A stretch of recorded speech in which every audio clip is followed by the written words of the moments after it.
I recently played Final Fantasy VII Remake in anticipation for part 2 of the series. Now I want to say this early on that I'm not a huge Final Fantasy fan. I never played the original Final Fantasy VII, and the only Final Fantasy game that I played before was Final Fantasy Type 0. I do know some of the terms that they used in the game, like the spell name. I think they were called Fira, Firaga, and Curaga, that's the healing spell I believe. Summoning name like Ifrit, Chocobo, and Moogle because I play Final Fantasy Type 0. But other than that, I went in completely blind with Final Fantasy VII Remake, having no prior knowledge of the story of the original FF7 other than knowing the characters such as Cloud, Tifa, and Sephiroth. So if there's anything wrong in this video, I do urge you guys to help me by correcting the things that I'm wrong. In short, you'll be getting a POV of a casual player who didn't know anything about the original FF7 and just wanted to play this game because it's called a remake of the original FF7. Also, I'm gonna be bombarding you guys with information that you might have already known,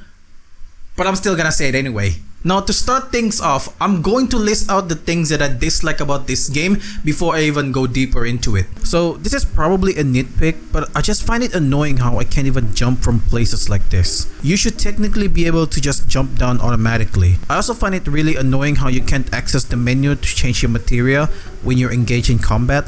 Like the game just gave you a pause screen. I run into this so many times because I had an elemental materia that allows me to use the elements on my weapons, and oftentimes when I'm engaged in battles and I use the wrong materia for its weakness, I had to die or run away, change the materia, and then come back and fight it.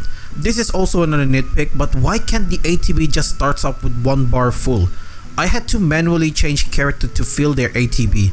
Alright, get your favorite snack, it's time to talk about what I like about this game. One thing that I really like about this game is that the fight is not tied to a turn-based system like in the original FF7. From what I've heard, FF7 originally was a turn-based game, and I'm not a huge fan of turn-based attack game, so having the freedom to move around and switch character at any given time makes things enjoyable. I also like how you get to inherit weapons ability and use it in any weapon you're using currently. So I can use my Buster Sword with a different skill. I love the music in this game. Every fight is accompanied by a theme song that gradually rises and dies when it's over. Shout out to the Sephiroth final fight. Holy smokes, I'm terrified. Graphic is amazingly beautiful. I'm playing this on a PS5 and 60 frames is really great. I can't believe how good the character model look, especially the environment after the plate collapse. It really captures the despair you're seeing. The story of this game is hands down some of the best I've ever played. It doesn't drag on and overstay its welcome, and it kept me engaged. Final Fantasy VII follows the story of Cloud Strife, who is hired by the eco-terrorist group Avalanche, led by Barrett Wallace, to help fight the mega corporation Shinra Electric Power Company, who attempts to drain the planet's lifeblood as an energy source to further their profits. This lifeblood that they mention is called a life stream.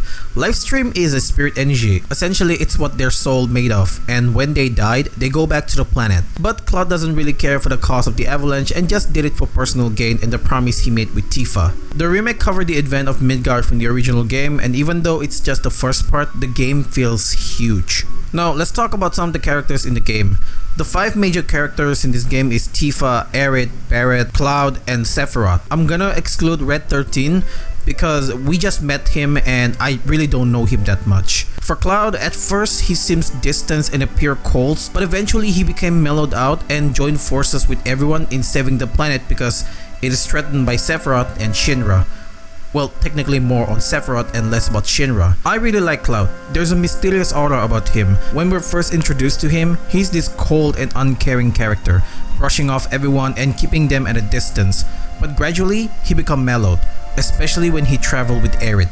She tried to high-five him multiple times, but his cold demeanor made him ignore what she did, which, by the way, really pissed me off when Tifa tried it to him, but he just stared at her. But by the end of it, Cloud gave Aerith a high-five, and it's here I felt that Cloud finally shake off that cold personality and become more approachable. So that's why I'm looking forward to part 2, where I hope there's more character development for Cloud. Next one is Barrett, and I'm putting him next on the list because he has the most character development from what I can see. He starts off hating Cloud at the beginning, but by the end of the game, he's one of Cloud's most trusted member. Even goes as far as respecting and admiring Cloud. I had to confess that I hated Barrett at the beginning, but at the end of this game, he's one of my favorite characters. Aerith is third on this list. She's funny, playful, and a bit of a teaser herself, but most importantly, she has a mysterious aura to her that sometimes makes me question whether she knows more than what she said. Like when they were told that the plate will fall down in Sector 7, Aerith didn't tell Tifa the truth that it used to happen in Sector 6, which makes me question her motives at time. And then when it was revealed that she was an ancient, it makes me question her motives even more, because from what I can tell, she can see the future of some sort. So she knows that it will happen to Sector 7, but she didn't tell Tifa for some reason. I also hope that before the end of the game, she will tell Tifa the reason she didn't mention why the plate would fall down in Sector 7 or why she knows of it. But up until the end of the game, it was never mentioned, which kinda like bothers me for a bit. Tifa is next. When we first met her, she's this kind character and I can sense that she really cares for Cloud. She doesn't hesitate to put someone else first than hers, which is why she took the risk of auditioning for Don Corneo's wife just for the sake of finding more info on how Don Corneo knows Barret. She cares for the people in Sector 7, even goes as far as to make Cloud the merc of that sector so that he could protect them. To be honest, I really don't see much character development for Tifa in this remake, which I'm hoping that part 2, they will give out more character development for her. And last but not least, Sephiroth. I don't know what to feel about this character. Now, throughout my whole life, I've heard of Sephiroth only by name and the game that he appeared in, which is Kingdom Hearts. But I never actually tried to learn more about him. This is the first time I encounter him in the game, and to be honest, he's terrifying. The final fight with him, the music that played, it's bone chilling. I got goosebumps, guys. He never showed any weakness even when we defeated him. It makes me wonder, did I even defeat him in the final battle? Like, seriously, did I even do that? The game is divided into chapters. There's 18 chapters, but honestly, it doesn't feel like you're playing chapters to chapters because it didn't stop and kept going. The only time I was reminded that I'm playing this game chapter by chapter was when the trophy notified me that I finished a chapter. I'm not gonna go through all the chapters, but I'm gonna list out 5 of them that significantly have an impact to me. Let me start with chapter 9. This is a long chapter, but despite how long it is, I didn't feel like I wanted it to end. So in this chapter, Tifa was taken to Don Corneo, who we learned by the end of this chapter had a connection with Shinra and were working with them. Tifa got a wind of Don Corneo searching for a man with a gun for a hand and wanted to know how he got that info. So she decided to audition to be his wife. Yes, I know, lucky bastard, fuck him. Cloud and Aerith, who saw Tifa on her way there, decide to follow and rescue her. But to do that, they need to participate as well, which led to Cloud cross-dressing as a girl. I cannot tell you how funny this chapter is. Seeing Cloud, the cold and emo boy, cross-dressed just to save Tifa was so amazing but funny at the same time. What's even more amazing is that Aerith is in a red dress. They really played with my emotions here, guys. The only thing I remember from this chapter is Aerith in her red dress. Next up is chapter 10. This chapter was significant to me because this is where it solidifies my love for this game. In this chapter, the trio were dropped into the sewer and must find their way out. Now, during the escape, you had to cross a bridge to the other side. Tifa and Aerith went on first, but when it's time for Cloud, the bridge broke and a slow motion scene occurs where Cloud slowly falls down. Except he didn't. Tifa and Aerith catches him and pull him up. This is where I put the controller down and scream yes! Because when this scene happened, in my mind I was thinking, oh damn, looks like we're gonna be separated and now we have to find a way back to get at them and it's gonna span a few more chapters. But then it didn't happen. It's like FF7 just said, nah, fuck it. We ain't dragging this part. We're going. We're not staying here in one place. Next up is chapter 12 and 13. Yes, I'm including both of them because just chapter 12 alone is not enough to explain what I went through here. This is where all hell break loose. Both of this chapter is too depressing. Specifically chapter 12. It's a roller coaster of emotion. Jesse died, Biggs was shown to be dead, but thankfully at the end of this game, it shows us that he's alive. So that's a good thing, but damn, this chapter is depressing. And not only that, this chapter also infuriates me for some reason. Now earlier I said that chapter 10 felt like it's not gonna drag around, right? Well, chapter 12 just did that. So here, Tifa asked Aerith to save Marlene. Okay, the route that she took to get to 7 Heaven was pretty straightforward. But no, along the way as she's getting close to her destination, various things happen that prevents her from getting close. Like the path she took was blocked off, so she had to look for another route. And when she found the other route and she was getting close to her destination, a fucking kid fell down. and she had to help her. I thought here is going to be a cutscene, but no, you had to walk there. And when you're done with that and finally arrive at your destination, the plane crash that blocked her before exploded. And instead of running away, Aerith just took it. So there she was, laying unconscious, and on top of that, somebody in a helicopter saw her and this monologue happened. Confirmed. One more bird lost. Probably for the best. After all.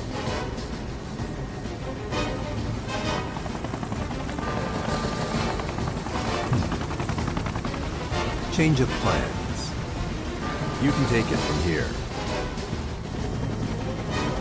Someone's been a little too adventurous. Holy fuck! What is going on? I just wanna save Marlene. I don't care about these people. Let me save Marlene. For all I know, she's probably scared to death because of all of this. And then it ended with a revelation that Aerith is an ancient. Chapter 13 continues this depressing atmosphere. We learn who Aerith is and her connection to Shinra. To give a summary, Aerith is the last of her kind, a Cetra, an ancient race with powerful magic ability. The ancient is the original people who inhabit Earth, or Gaia, before the current human race. The Cetra were believed to have been able to guide the flow of the planet's spiritual energy. That's why Aerith was able to know what happened to her stepmother's husband. Shinra wanted her because they believed she could guide them to the promised land. It's basically a place that is rich with Mako. There's a whole lore on that, which I will link up a video for you guys to check it out in the description below. Overall, chapter 12 and 13 is just pure insanity and depressing and full of infuriating moments. Next is chapter 14. This is yet another long chapter, but this one is really good. First off, this chapter shows us that Cloud slowly become much more nicer, not cold and moody anymore all the time, but there's even more. This is also the last chapter where we will get side quests. There's no more side quests after this, so I decided to do all of it. But one particular side quest stood out to me. That quest is called Malicious Goons. It's where Don Cornelius sent his men to find Barrett's family to harass him. So when we get there, I was surprised because we're fighting a small lizard-like creature with a lantern and a kitchen knife. Bro, I was laughing at this, thinking that it's another joke fight that FF7 conjured for us. That is until it hit me with a knife and I stopped laughing. This creature is called a Thornberry, and it killed my party in one hit. How many enemies do you think I have fought at that point? None could have ever killed me in one hit. I was understandably frightened. This overall fight took me 3 times to do, and by the end of it, I feel like I would rather fight the normal enemy than this cheat code spawn of Satan. And finally, chapter 18, the final chapter. This is the chapter that I realized FF7 is a masterpiece. This is where we fought Sephiroth. From the moment he descended, a song played out that instantly for some reason made me scared. And for a good reason. His song made me feel like I'm running away from something and it's chasing me. This guy took everything in my power to fight him. Do you guys realize that the counter ability become my best friend here? Yeah, no shit. This fight is the only fight in the entirety of FF7 that I felt frustrated and scared. It doesn't help that every time I died, it respawned me back to the fight against first phase Sephiroth. And even when I defeated this guy, oh boy, it doesn't feel like I'm winning. We fought again in the place called Edge of Creation, where he beat Cloud without even trying. I don't feel like I'm winning. I feel hopeless. And when he disappeared, I was like, oh thank God, I don't have to fight this Satan anymore. This guy is hell itself.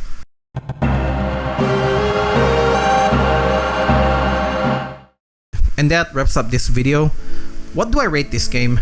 Well, to be honest, as someone who played this on a whim and did it out of fun, Final Fantasy VII Remake is phenomenal, amazing, and a masterpiece. It doesn't drag on, and it doesn't bore you with constant side quests. This game perfectly balances that, and it's something that I enjoy that I can't find in modern games anymore. Now, I might miss a lot of stuff like lores on who the Black Soldier is, why is he carrying Cloud's sword, and why did Hojo mention Cloud is not a soldier?